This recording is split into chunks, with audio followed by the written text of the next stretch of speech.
नमस्कार दोस्त, मैं आपका दोस्त आनंद। आइए रूबरू होते हैं एक ग्रेट इलेक्ट्रिकल प्रॉब्लम से। सबसे पहले हम इस सवाल को पढ़ के समझते हैं। An incandescent lamp is marked 40 watt 240 volt if resistance at room temperature 26 degrees Celsius is 120 ohm and temperature coefficient of resistance 4.5 into 10 to the power minus 3 per degree Celsius, then its on state filament temperature in degree Celsius is. So actually इस सवाल में बताया जा रहा है कि एक incandescent lamp और उसका रेटेड वोल्टेज और पावर और वोल्टेज दिया गया है 40 वाट और 240 वोल्ट। इनकैंडेसेंट लैंप अब तो कम यूज़ होता है, बहुत ही कम यूज़ होता है। एलईडीज आ गई है, उससे पहले CFL आया, बट पहले हम लोग जो एक पीली कलर की लाइट देखते थे जिसमें फिलामेंट लगा होता था, एक्चुअल में वो इनकैंडेसेंट लैंप है। तो ये उसी लैंप की बात कर रहा है जिसमें इसका रेटेड वोल्टेज 40 वाट है और रेटेड पावर 40 वाट है और रेटेड वोल्टेज 240 वोल्ट है। और कह रहा है कि रूम टेम्परेचर पे, अच्छा रूम टेम्परेचर जनरली हम लोग बात करते हैं तो कितना लेते हैं, 25 डिग्री सेल्सियस लेते हैं, बट यहाँ पे गिवन है 26 डिग्री सेल्सियस। तो सवाल में जो वैल्यू दी गई रहेगी आपको वही वैल्यू यूज़ करना है, ठीक है। और रेसिस्टेंस आपको बताया गया है रूम टेम्परेचर पे 120 ओम है। उसके बाद कह रहा है कि टेम्परेचर कॉफिशिएंट जो है रेसिस्टेंस का, फिलामेंट लगा है उसका कुछ रेसिस्टेंस होगा, ये उसके टेम्परेचर कॉफिशिएंट की बात कर रहा है और बता रहा है कि उसकी वैल्यू है 4.5 into 10 to the power minus 3 पर degree Celsius, then it's on state filament temperature. तो कह रहा है कि जब हम इस बल्ब को ऑन करेंगे उस समय इसके फिलामेंट का टेम्परेचर क्या होगा। तो आइए देखते हैं इस सवाल को हम कैसे हल करते हैं। कभी भी आप जब कोई सवाल सॉल्व करते हैं तो पहले देखना है कि उसमें गिवन क्या है, फिर नेक्स्ट स्टेप हमारा होता है कि एक्चुअल में पूछा क्या जा रहा है। तो इस सवाल में हमारा दो स्टेट है ना। एक है जब हमारा बल्ब ग्लो नहीं कर रहा है, फिलामेंट हमारा जल नहीं रहा है, तो वो हमारा एक स्टेट होगा जिसको हम मान लेते हैं बल्ब का ऑफ स्टेट, ठीक है।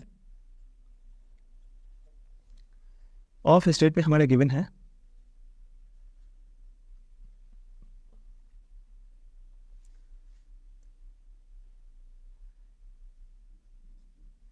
इस, क्योंकि ये हमारा पहला स्टेट है तो इसके लिए जो टेम्परेचर है उसको हम T1 मान लेते हैं।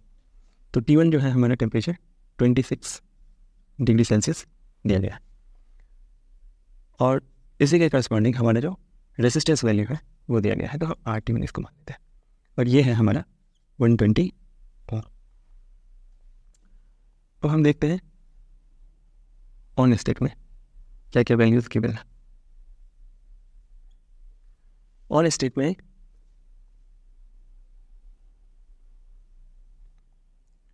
हमारे पास मेनली ये इंफॉर्मेशन है।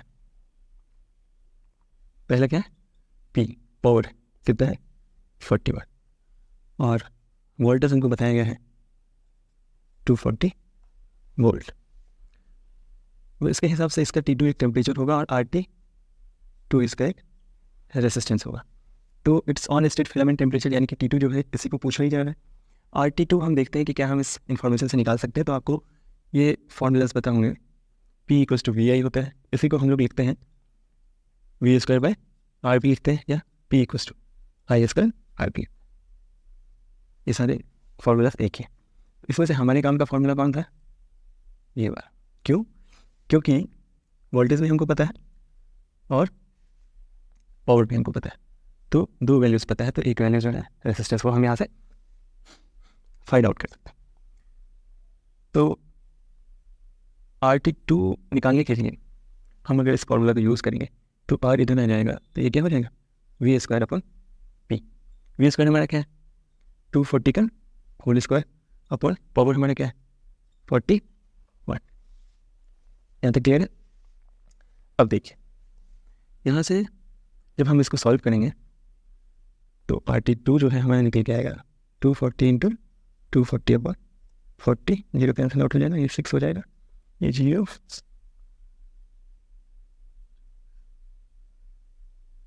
ये बक्स आपका 1440 आ जाएगा, ये हमारा रेसिस्टेंस।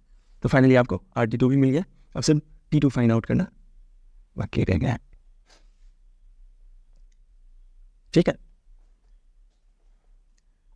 अब T2 हम कैसे फाइंड आउट करेंगे, तो एक फॉर्मूला है जिसमें हमको रेसिस्टेंस और टेम्परेचर के बीच का रिलेशन पता चलता है, और वो फॉर्मूला क्या है? वो फॉर्मूला है हमारा R equals to R0 1 plus alpha delta. आइए इसको थोड़ा और अच्छे से समझते हैं। यहाँ R क्या है हमारा? फाइनल स्टेट जो भी होगा उसका रेसिस्टेंस है, और R0 हमारा क्या है? इनिशियल स्टेट का रेसिस्टेंस है। अल्फ़ा हमारा क्या है? अल्फ़ा है हमारा कोएफिशिएंट ऑफ टेम्परेचर, और डेल्टा क्या है? दो टेम्परेचर के बीच का डिफरेंस। मान लीजिए T2 फाइनल है तो T2 में T1 को माइनस कर देगा, तो ये डिफरेंस ऑफ टेम्परेचर निकल के आएगा। तो ये डेल्टा टी है, ये डेल्टा टी है। अच्छा, एक छोटा सा थ्योरी पार्ट यहाँ पे समझ लेते हैं, है ना। ये तो फॉर्मूला हो गया। एक छोटा सा थ्योरी इससे रिलेटेड हम चाहते हैं कि आपको पता होना चाहिए। कोएफिशिएंट ऑफ टेम्परेचर एक्चुअली क्या है, कैसे काम करता है?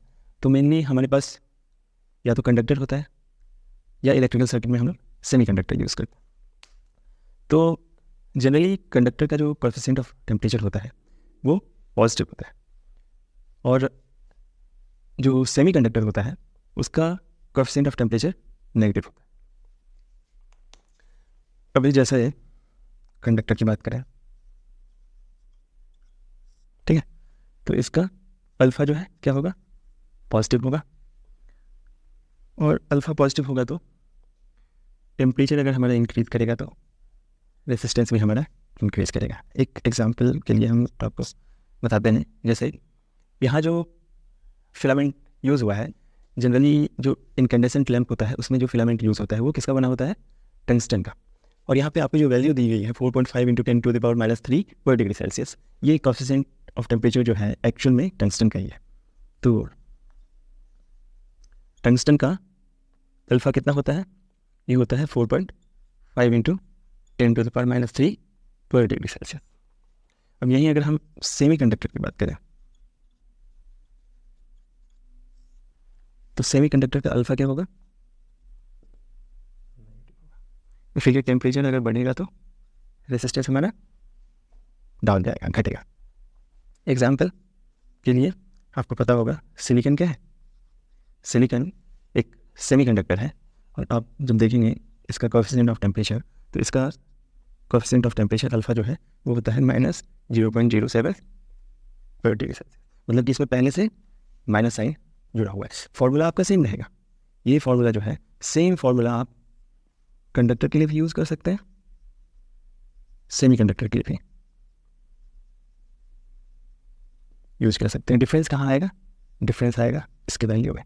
कंडक्टर के लिए अल्फ़ा जो है पॉजिटिव रहेगा, सेमीकंडक्टर के लिए अल्फ़ा जो है नेगेटिव रहेगा।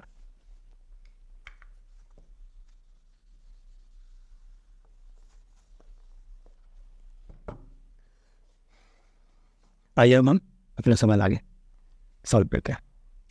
तो ये फार्मूला आपको पता हो गया।